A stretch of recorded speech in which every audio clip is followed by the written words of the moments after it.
Well, Leith and I have worked in communities for a very long time in the water sector, and we both know from personal experience just how important it is to engage really meaningfully and deeply with people to enable them to be able to adapt to change. And most of the publications you read about water reform focus on technical engineering solutions to problems, and they mention in passing that community engagement is important, or rather broader stakeholder engagement is important, but they don't talk about why and how you might go about it in an effective way.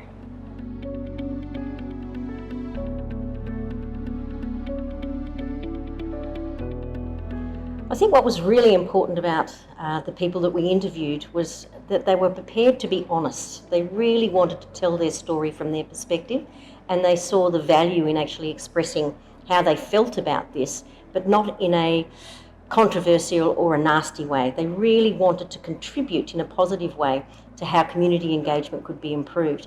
It was a fantastic experience because I learnt a lot along the journey as well, about how people feel about things, about how the imposition of consultation that's not deeply engaging can actually have such a negative impact. So it was really a learning experience for me also.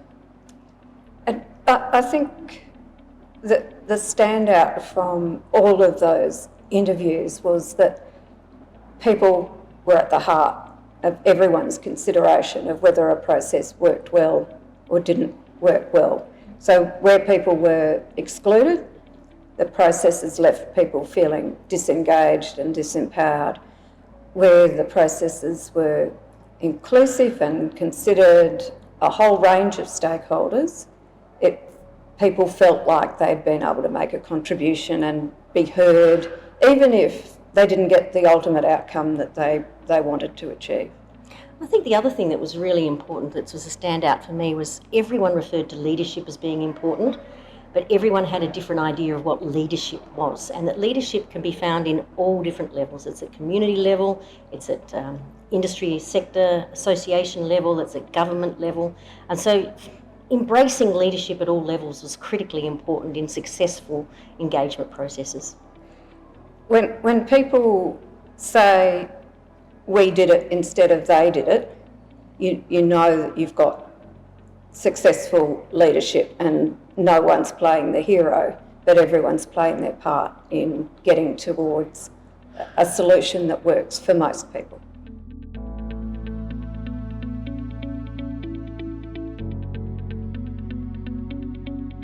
I think this publication has a really key role to play in assisting people to ask questions and to be curious about the engagement process and not just assume things about communities, about their values, about their cultures.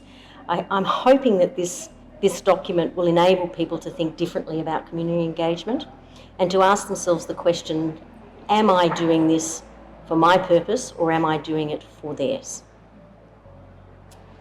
I think water reform, whether it's here in Australia or anywhere else, is becoming more complex, not less, more ambiguous, not less, and because population's increasing significantly, more people's livelihoods are dependent on water.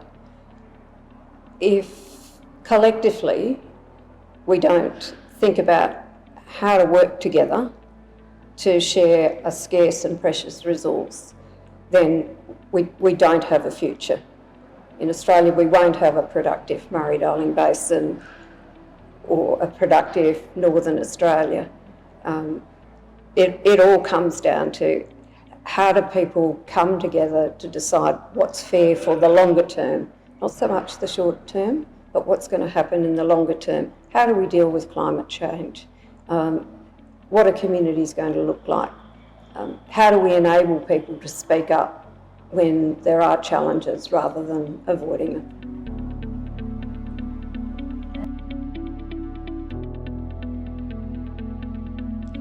The 6 principles can be worded in many ways, and we probably won't word them exactly as they are in the document. But essentially, they're a framework for thinking about effective engagement. I think the most important principle is around leadership and around enabling leadership.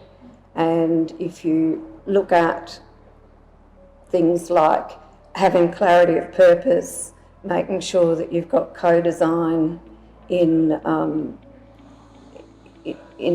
the engagement process, it all comes down to people having the courage to step up and lead. And the one underlying principle to all of that is trust. And if we don't have trust in what we're doing and we don't have trust in the people that we're working with, it makes it extraordinarily difficult to be able to come up with solutions that will be long-lasting. And so trust underpins it all.